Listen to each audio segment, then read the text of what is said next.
Hey, good morning, everybody. 7 a.m.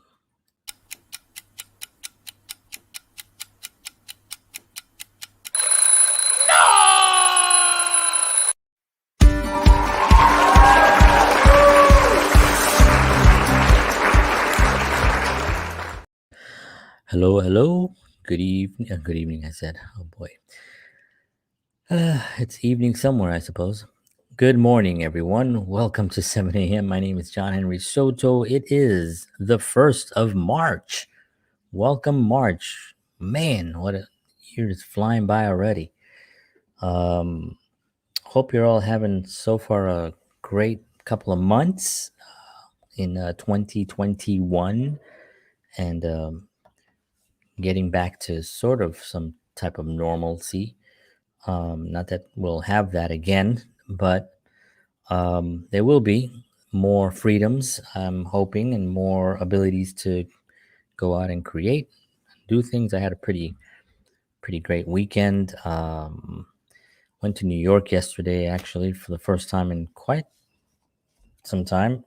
Well, I had been once before.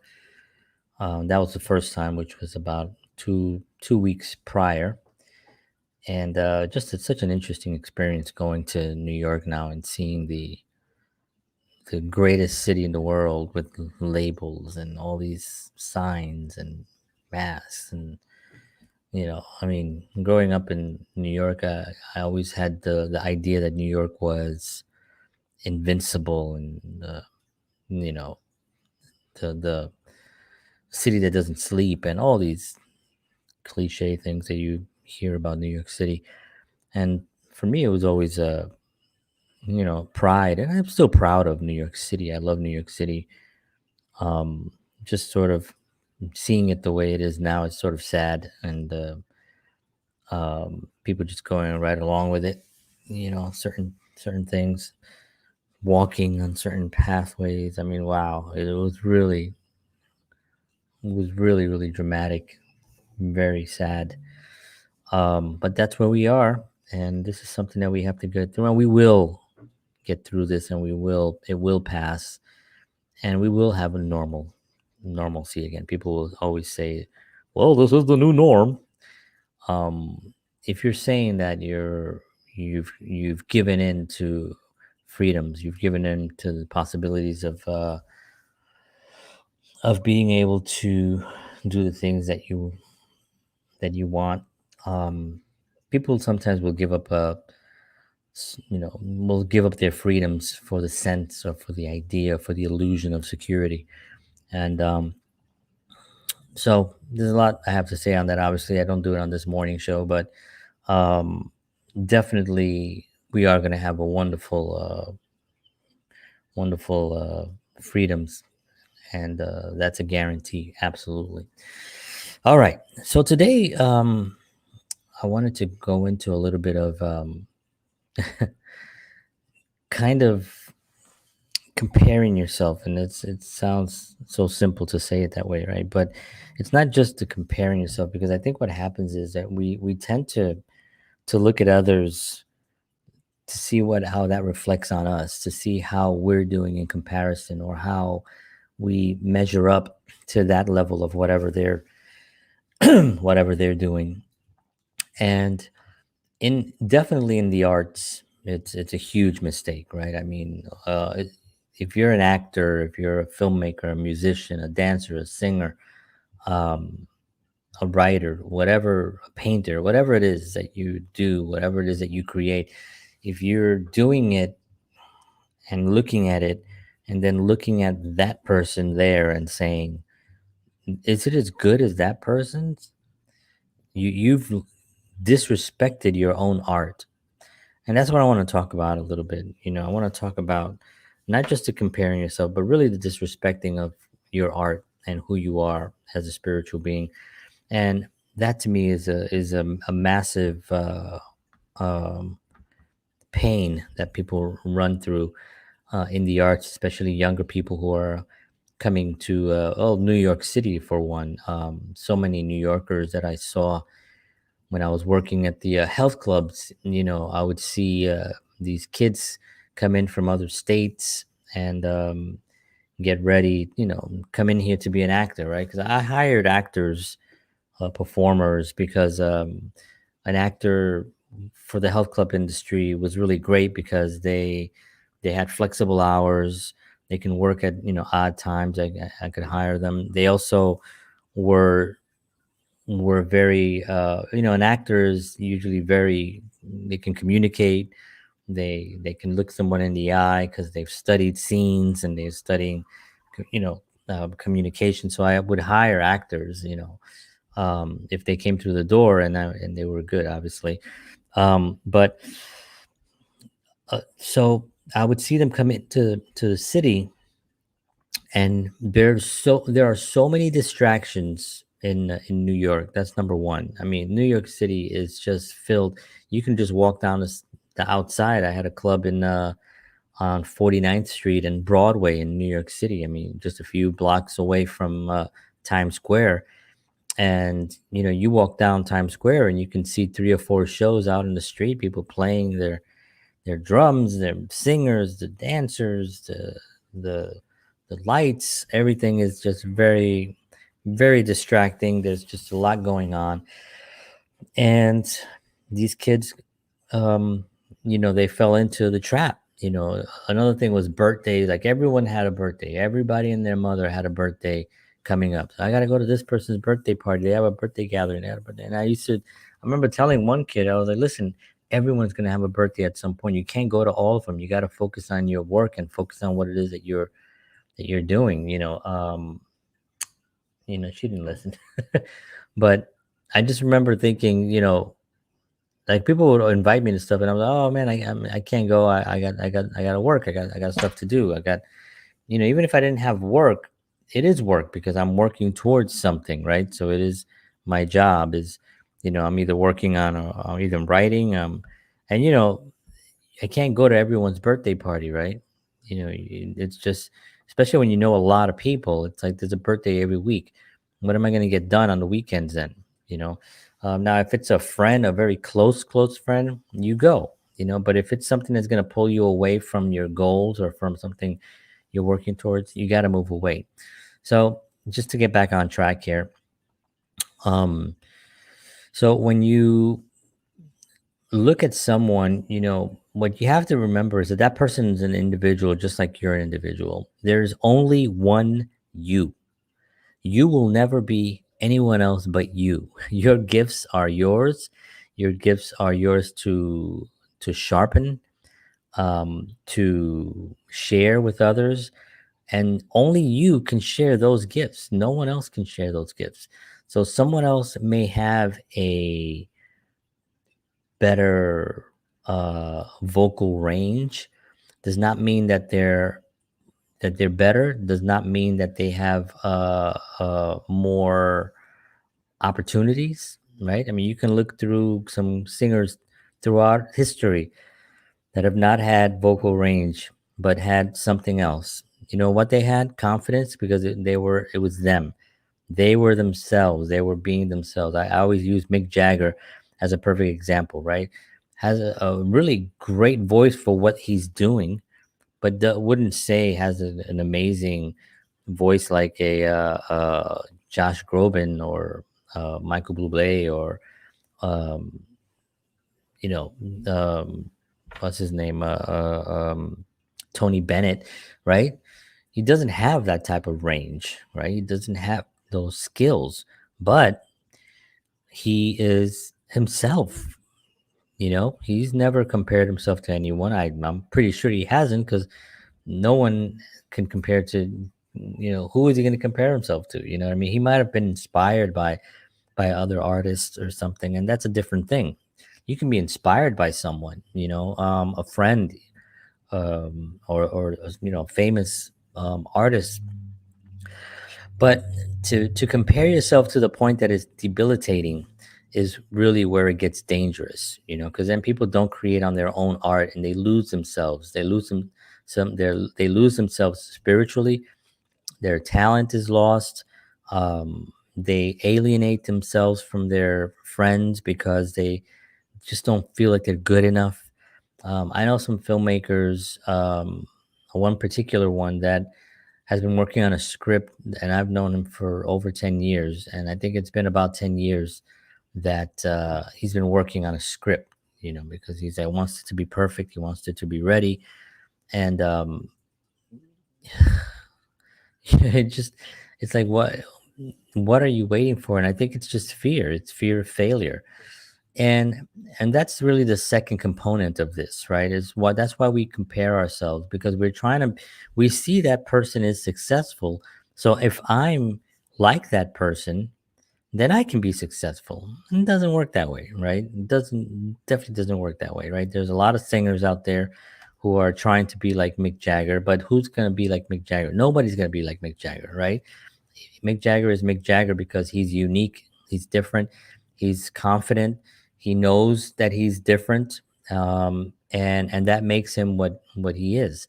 So my advice to you is definitely to look in the mirror, and then this is what I do. Actually, this is kind of embarrassing that I'll even confess this, but for example, like when I have a um, and I've done this for years actually. Even before I was married, I remember if I was going to see a girl, and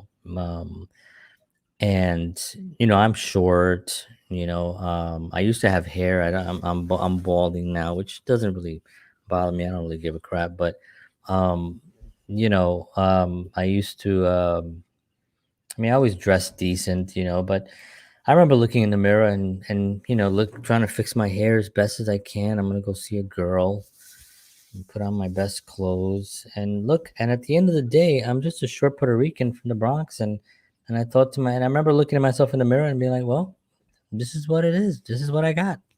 This is what I'm working with. And I remember doing that um, for a lot of things, even for music when I was gonna go play. I remember taking that deep breath, just being like, okay, well, look, I know how to play. I know the songs that we're playing. The audience is going to be out there. I'm going to just do my job. I'm going to have fun. I'm going to enjoy it. This is what I got. This is who I am. This is where I've reached. And I developed this thing where I did this during these moments of trying to compare like what we were doing with others, or trying to, you know, if I try to like be something, like if I'm trying to work out, like I work out, you know what I mean? But at one point I was trying to work out to be muscular, and I was like, what am I doing? Why do I'm trying to be, I'm pretty cut as it is, and I'm okay this way. I got a little bit of a gut right now because of COVID. I had I gained it back even though I lost it about 4 or 5 months ago, but I'm not gonna be a muscular guy. I feel like that's almost embarrassing. I'm just gonna be fit. I want to look fit, and that's it. But I went through a phase where I started trying to work out and trying to look like I was something that I'm not, and trying to look like a bodybuilder or something, and trying to wear shirts that made me look like I was, it was really embarrassing in retrospect. And because that wasn't me. I was trying to be something I'm not. You know um, and today, I feel very confident in who I am because of that. And it's just a consistency, right? It's just you looking at your skills um, daily, looking at your goals, making sure that you have goals, and set goals for yourself. When you do that, you're able to then look at them pretty regularly and clearly, and they become more part of you, because you can't have a goal that's just floating up in the air, right? You have to have a really solid goal. You got to write it down. I got my book, I got my pens, I write down my goals, and I say to myself, this is what I want by this time, and I give myself tasks and daily plans and different uh, things that I want to get done on a certain day to meet a certain deadline. And I give myself deadlines. That way I'm responsible for myself. I'm looking out for myself. Um, and I don't have time to go compare myself to anyone else because I'm busy working on my thing, right? And these are like tremendously important factors when you're on this journey, is to have the goals. What are your goals? What are you interested in that you want to achieve within a certain amount of time? In the next month, I would like to get, if you're an actor, I would like to get my headshots. In the next month after that, I'd like to set up interviews with casting directors or talent agents. Or I want to do a mailing to these agencies, the ones that still accept paper mail-ins, right? If you're a filmmaker, I want to get 3 pages written in the next couple of days. I want to finish this. It's the same thing with me. I have a film that I've been working on for a very long time because I didn't know how to edit. I literally did not know how to edit well enough to do a film, to make a film. And so I did one as a test, a shorter film called Stabbed, which you can watch. It's on YouTube. um, and I edited. I shot that film by myself. I cast it. I wrote it. I edited it. I played the music for it. Um, and I did everything that I had to do for that one particular film. And I kind of had a little bit of a nightmare with it, but I got it done, and some people liked it, and it did. People enjoyed it. So then I decided, I said, you know what? I need to do something about this. So I decided, okay, I'm going to actually take COVID last year and I'm just going to study editing. And that's what I did. I took some courses online. I got some software. I got a faster computer, which was also a little bit of a problem for me to edit bigger projects. And that's what I did last year. And I just edited and I edited. And now I'm almost at the end of editing a film that I really like, that I didn't want to blow. And I'd rather just give it to an editor than for me to butcher it. But I couldn't find an editor to work with. And I couldn't find anybody really to work with me. Um, because everyone is busy and I really didn't want to, I wanted to create a partnership, I didn't want to pay, um, not that I didn't want to pay, I would pay someone to do it, but you pay them and then you don't like what they did, or you don't, or you have to go back and forth, and then and I wasn't comfortable doing that. I didn't know how to do that. So I just went and I just did it myself. And I said, you know what, instead of trying to compare myself to, to someone that has, to Scorsese or to one of these guys that has, they have these amazing editors that they work with, and they sit down there and they just look at the scenes, and they kind of direct the film from there. I wanted to do that, and that's what I will do eventually, but for now I couldn't get there. So I said, you know what, I got to take responsibility. I got to do something. So I set a goal for myself. I said, let me learn how to do this sucker, and I just did it, and I'm not great yet, but I'm much better than I was, in 2019. And I'm almost finished with this film, which I'm very excited about, which I'll announce at some point, maybe on the morning show here. I'll talk about that experience. But it is because I set a goal for myself. You know, I stopped comparing myself to anyone else. People that are cranking out films. There are a lot of people out there just cranking out films. They're in a bunch of films. I don't like to do that either. Especially as an actor, I don't want to be in a bunch of films, because I feel that, especially, I mean, I'm talking about short films, not bigger films, obviously, but I don't want to be in too many short films, because then you get saturated with your look and your voice and your, so a couple of films here and there that I'll be in. I'm shooting one next weekend that I got cast in New York City. Not my project or anything, but I'm enjoying that process. So I'll be working on that project. I'm working on it now, actually, and I'll be shooting that next weekend. It's just a 2-day shoot, and that should be fun.